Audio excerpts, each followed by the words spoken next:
know what to do. But I've got you and I won't leave you. Buckle up, because today we're looking at the bird test, a TikTok trend that claims to predict whether your relationship is destined for eternal bliss. Spoiler alert, it's ridiculous, but that's why we're talking about it. So here's a list of things that I don't do for my husband. You all know I don't do his laundry. He can do that himself.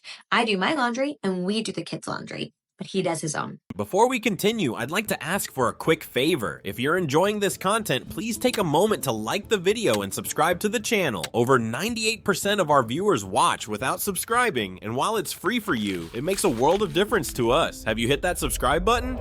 Awesome. Thank you so much for your support. Now, let's get back to the video. Here's the setup. Imagine you're chilling at a coffee shop with your significant other, sipping your latte, when you spot a bird outside. You casually mention it like, oh look, a bird. Now, according to the TikTok geniuses, your partner's response holds the key to your entire relationship. If they react enthusiastically, oh wow, that's a cool bird, then congratulations, your relationship is solid gold. If they're like, okay, it's a bird, pack your bags because the relationship is doomed. The problem with these tests is that they are tests in the first place, as we'll discuss. The other problem is that they're invented by women for men with a lot of womanly assumptions about what they mean and what a man's failure or success signifies. It's very clear that no man was consulted in the devising of these tests, which is a problem because men understand the psychology of men much better than women do, or at least better than women on TikTok do. Yes, this is a real thing people are doing. The bird test theory is basically a predictor for whether or not your relationship is going to succeed, and it kind of goes like this. Let's say that you and your partner are sitting at a coffee shop and you see a bird outside and you mention it to them. There's a couple different ways that your partner can respond. Your partner could be like, oh, that's a really cool bird, and engage with you and take interest in what you just said. Or your partner can dismiss it altogether and be like, okay, it's a bird. What about it? Basically, the Gottman Institute, which is this really big psychology institute for relationships, calls that a bid. And the idea is if your partner takes interest in the mundane, little small things that you talk about, the relationship is just more likely to succeed because your partner has genuine interest in whatever you say, regardless of whether that thing is a small thing or not.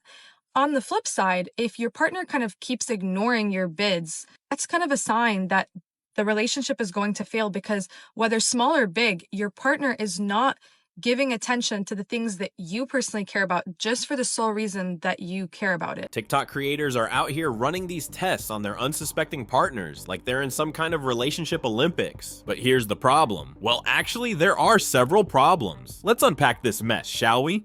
Nobody on earth will ever be genuinely interested in everything you say. And they shouldn't be. You're not that interesting. Nobody has ever been that interesting. I don't care if you're married to Socrates. You're not going to be hanging on his every last word all day, every day, forever.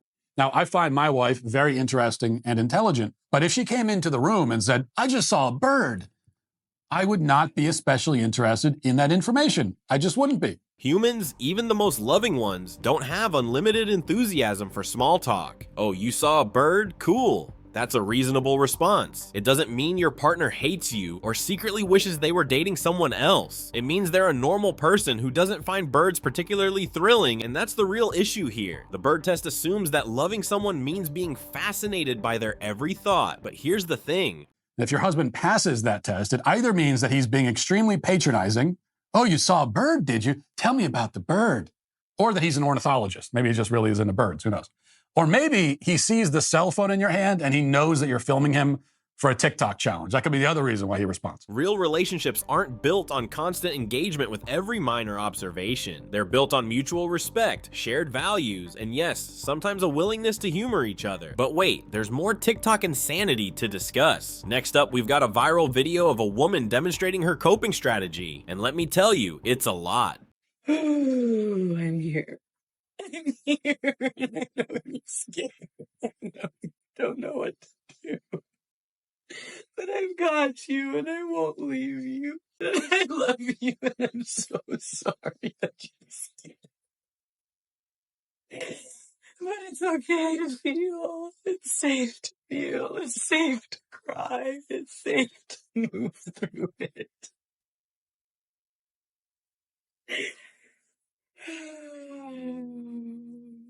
I can feel big emotions. I can hold space for myself. Crying is beautiful. Crying is healthy. It's okay to feel. It's okay to surrender. That's a whole new level. Watching this felt like stumbling into someone else's private moment that I really didn't need to see. It's like when you accidentally walk in on someone meditating, but with way more drama and emotional piano music. She has blue hair, okay? This is a woman with blue hair.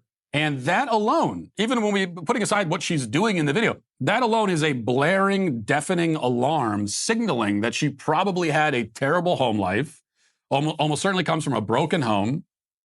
Dad not in the picture. We can assume that either her dad is not there or he's a terrible father. He's failed utterly. You know, if you catch your daughter wearing blue hair and you failed, like you as a father, that is an F. That you got an F grade failure on the report card the moment you see the kid wearing blue hair. Also, can we talk about the comments under these videos? They're full of people saying, "This is so brave, you've inspired me." And hey, maybe it's helping someone, but I can't shake the feeling that some of this is performative, like we're all supposed to clap for people for simply existing with their feelings. Let's finish strong with a TikTok trend that might just take the cake, or in this case, the laundry. Meet Paige, the self-proclaimed bad wife who went viral for proudly declaring all the things she doesn't do for her husband. A few weeks ago, I said I don't do my husband's laundry, and a lot of people are saying, whoa, whoa, whoa, those are small acts of kindness. Why wouldn't you want to do that for your partner? But here's the thing. Small acts of kindness that are mostly domestic labor just add up to work at the end of the day. So here's a list of things that I don't do for my husband. You all know I don't do his laundry. He can do that himself. I do my laundry and we do the kids' laundry, but he does his own. I don't cook dinner. He cooks dinner every single night. I do breakfast and lunch for us and our kids. I don't pack him a lunch. If he's hungry, he'll figure out what he's going to eat for lunch the same way that I do. I don't make his doctor's appointments because guess what? He's not making mine. I don't schedule his haircuts. I don't pack his clothes for vacation, right? I don't do those things. It is not my job as a wife. It is not in my job description to do all the domestic labor as small acts of kindness to my partner and receive nothing in return. I agree with this commenter. If it's going both ways, fantastic. But oftentimes domestic labor, especially when you have children, adds up. And so no. Every marriage is different. Some couples split chores 50-50. Others have traditional roles. Whatever works for you, great. But Paige isn't just setting boundaries. She's bragging about them. She's out here making TikToks about how she refuses to throw her husband's socks into the wash. Like, okay. A video like this provides a perfect litmus test. Like, show it to a woman you're dating, and if she nods her head and says, amen, break up immediately. Just cut it off right there. If you're already doing a load of laundry, tossing in a few extra socks isn't going to kill you. The fact that she goes out of her way not to help speaks volumes about her attitude. It's less, I'm setting boundaries, and more, I'm making a point. TikTok is a treasure trove of questionable relationship advice, coping strategies, and cringeworthy oversharing. Do you agree with Paige's take on marriage, or do you think she's way off base? And hey, if you've ever done the bird test, I want to hear about it. Was your partner suitably impressed by the bird, or did they fail the test? Don't forget to like, subscribe, and share this video with someone who could use a laugh, or maybe a reality check. See you next time.